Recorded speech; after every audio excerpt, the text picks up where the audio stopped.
কি আছে রতন? কোন শক্তি বলে বেড়াই চলি বলে কিসের অভাবে হয় দেহ পতন?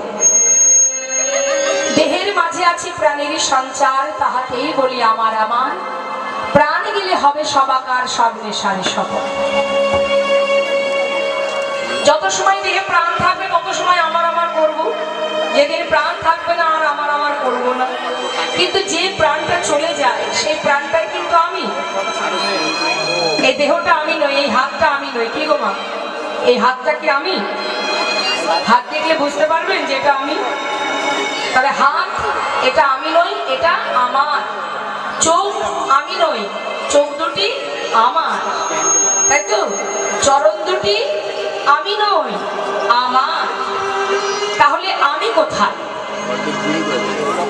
সবই যদি আমার হবে, হাত আমার, চোখ আমার, দেহ আমার, চরণ আমার, সবই যদি আমার হবে, তাহলে একবার এর ভিতরে খুঁজে দেখতে পাবেন? খুঁজে দেখার চেষ্টা করেছেন? সবই যদি আমার হবে, আমি কোথায়? এই যে আমি, আমি কথাটা যেদিন আমরা জানতে পারবো যে আমি কে, সেই দিন স্বয়ং ভগবানকে আমরা জানতে পারবো। আগে নিজেকে জানো যে আমি কে, কে আমি। राम भक्त तुलसीदास कलम दिले, तुम कहाँ से आए हो और जाओगी कहाँ, इतना दिल विचार लवास हो गए भजन। आगे तुम्हें निजे काছে জিজ্ঞাসা করো যে তুমি কোথা থেকে এসেছো, কোথায় যাবে, কে তুমি? তোমার দেহটাও তুমি নও, জগতে যা কিছু আছে তুমি নও, তাহলে তুমি কোথায়? আমাদের সমস্ত ইন্দ্রগুলোকে চালনা করে মন, আর মনকে চালনা করে কে? মনটাকে কে চালায়?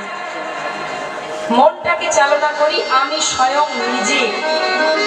আমি নিজে আমার মনকে চালাই। আমার মন যেদিকে, আমি যেদিকে চাইবো আমার মন সেই দিকে যেতে বাধ্য।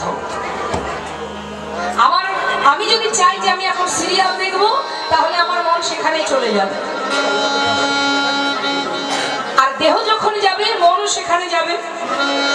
আমি যদি মনে মনে ভাবি যে আজ আমি সিরিয়াল দেখবো না, আজ আমি কীর্তন শুনতে যাব, আমার দেহ মন সব কিছু তার সাথে সাথে চলে যাবে।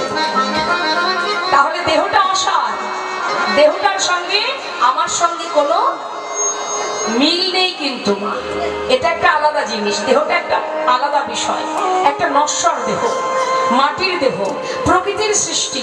এই দেহখানি প্রকৃতি যেমন দিয়েছে তেমন নিয়ে নেবে। তাহলে এই যে মাঝখানে আমি যে আছি, আমি যখন চলে যাব আমার দেহটা পড়ে থাকবে। আমি মানে কি? আমি মানে কি? অনেকে দেখবেন বলে আমি আমাকে চিনি বা আমি আমাকে জানি। আমি কেমন আমি জানি, আমি কে আমি জানি। ভুল কথা। সত্যি আমরা এখন আমাকে চিনতে পারি, নিজেকে এখনো জানতে পারিনি যে আমি কে। যে যতই বড়াই করে বলুক যে আমি চিনি, আমি জানি আমি কে, ভুল। আমরা সত্যি জানি না আমি কে। জাগতিক সাধারণ দৃষ্টি দিয়ে দেখলে হবে না, একটুখানি আমাদের ভক্তি রাজ্যে প্রবেশ করে আধ্যাত্মিক চিন্তা ভাবনা নিয়ে আমাদের ভাবতে হবে যে আমি প্রকৃত কে। এই যে শ্বাস চলছে, দেখা যায়, কখন আসে কখন যায় বোঝা যায়, ওটাই হলো আমি। ওটা যতক্ষণ এখানে থাকবে ততক্ষণ আমি জীবিত। যেদিন আমি চলে যাব আমার এই দেহটা অসার হয়ে যাবে। আর এই যে আমি, এই যে শ্বাস, সূক্ষ্ম আত্মা, এই সূক্ষ্ম আত্মার খোরাক কি? সূক্ষ্ম আত্মা কি সেবা করে, কি ভালোবাসে? হরিনামামৃত সুধা নিতাই। আর দেহের সেবা কি মা? এই জগতে যা কিছু আমরা সেবা করছি এগুলো দেহে। আর আত্মার সেবা, আত্মার খোরাক হরিনামামৃত, যেটা আপনারা আজ আস্বাদন করছেন। আপনাদের পরমাত্মা সেবা করছে। তাই বৈষ্ণব মহাজন বললেন, যদি নিজেকে জানতে পারো ভগবানকে জানতে পারবে। আর নিজেকে জানতে গেলে সবার আগে গৌর চরণকে সম্পদ মনে করো। গৌর হরির চরণ যুগলকে নিজের সম্পদ ভাবো, সেটাই তোমার ঠিকানা, সেটাই তোমার সম্পদ। তাই মহাজন পদাবলিতে বলছেন, শ্রী গৌরাঙ্গে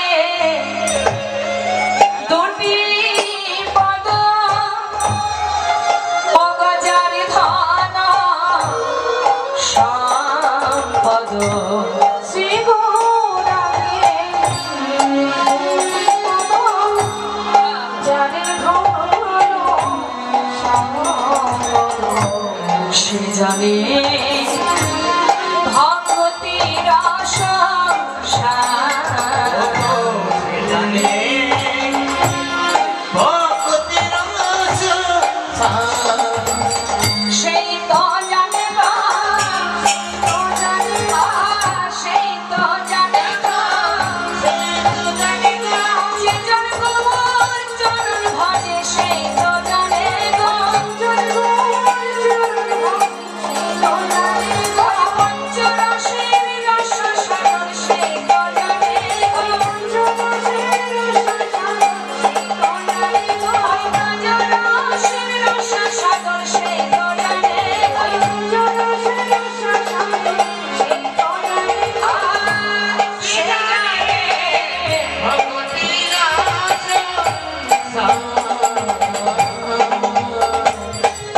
যে যার গৌর হরির যুগল চরণ সেবা করতে পারে সেই জানে তার সম্পদ কি, ভক্তি কি জিনিস একমাত্র সেই জানতে পারে যারা রে।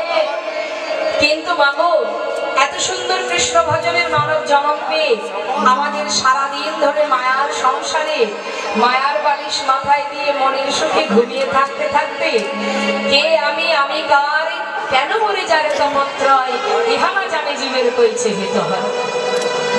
আমার